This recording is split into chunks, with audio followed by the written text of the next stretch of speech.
Ake sihalaliseleni Sundowns. CAF Champions League, Sundowns isingene ku-final. Ingene yathi khaxa yangena ngenkani. Ngesikhathi ishaya Esperance lapha yaseTunisia. Okuyiteam esiyaziyo ngempela ukuthi leya team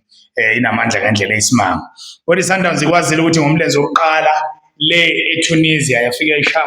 ngo-1-0 ishayele ekhaya lapho kwakora khona uBryan Leon igoli elihle kakhulu ladlala lafika uJayden Adams walithatha walikhomba le ngakwesokudla wafika uThapelo Mrena washaya nje i-cross encane angazi noma ibiswa nge-cross noma nge-flip leyanto noma nge-flick on noma i-cross leyanto angiyazi ukuthi ibizwa ngani. Washaya igoli elihle kakhulu uBryan Leon ngekhanda yayibamba iSundowns waze wafika ekugcineni nala khona uGrant Kekana akathola khona i-red card kodwa namanje angenelisekile mina njengomfana we-Talk Football SA angenelisekile ukuthi kwakufanele kube i-red card leya ngoba kwakusendaweni eyingozi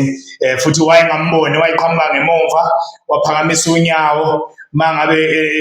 ethi ukhahlela ibhola kanti unyawo sezohlangana nendoda wamnika i-red card. Angiboni ukuthi wakufanele ethethe i-red card kodwa sidlule lapho size kunomdlalo wamanje ukuthi akuningi esizokubuka ngoba umuntu kade ese-stadium sibuka i-Orlando Pirates angikwazanga umdlalo wakhona ukuthi ngiwuhlaziye kahle ngiwubukile wona izolo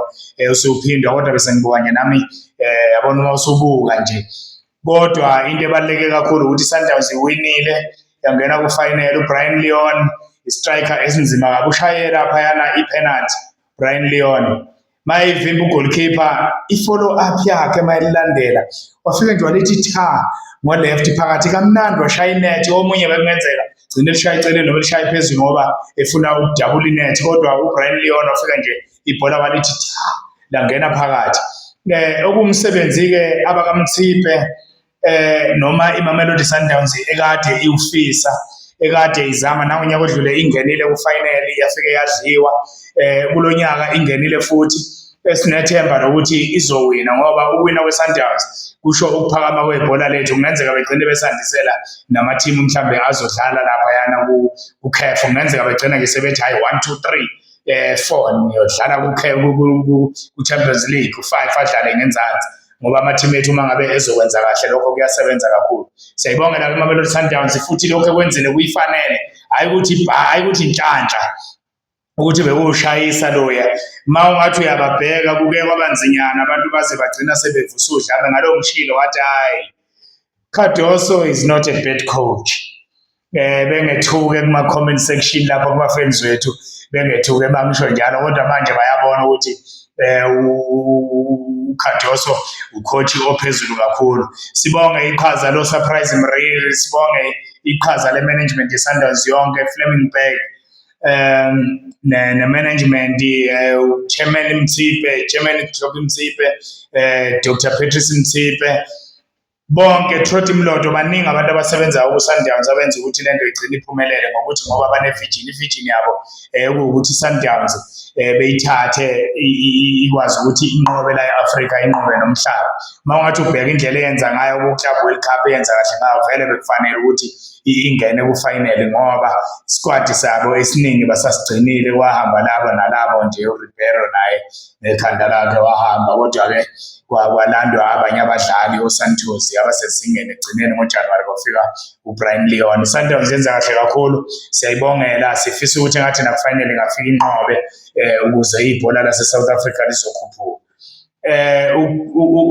Ubukhona bomshishi bubalulekile bayakwazi ukuthi imidlalo mayisinzima bekwazi ukuthi bayilawule. Ubukhona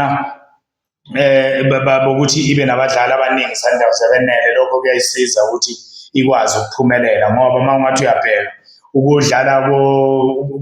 ukuthi uGrant Kekana akekho ungena oCupido bedlale kube mnandi oKigen Johannes bayangena bedlale